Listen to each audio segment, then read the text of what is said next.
believe there's some. I wouldn't say so. Not really. Yes, to a certain extent. I think it's generally in today's society pretty much equal. There is to a degree. Not really. I see equality in a lot of places. I don't think so. There's still a way to go, but it's getting better. The plight of women is still very evident. It depends what setting you're in and where you are and what demographic you are. Especially in countries where it's like third world quality. I think ignorance is a biggest part of it. I think it's very understated as well. It's like a subtle kind of inequality. There's a lot of inequality going on that we often take for granted. We may not notice it, but it's there. Pay is a big thing. Incomes for certain places for women is still lower in Australia. And job opportunities for women, yeah. Especially in workplaces where women can't, do heavy lifting. I think there's inequality where inequality is due sometimes, when you are doing a job that you need heavy lifting and sometimes girls can't fulfill that requirement. I used to work at Hungry Jack's and a manager said to me, oh, can you pick up this? And it was quite heavy thing and I have a bad back, and he knew that.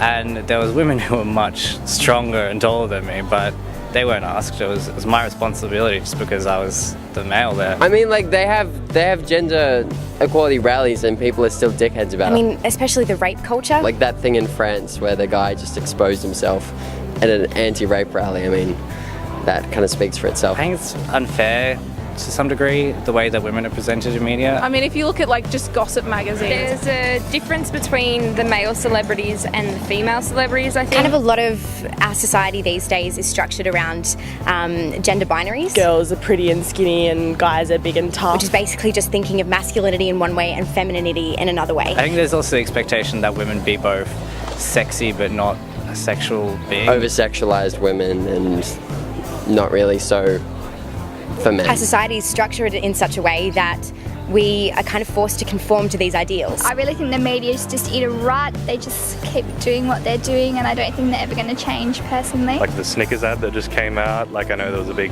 uproar about that, was it sexist? Gag where they're standing up the top of a balcony dressed like tradies and yelling out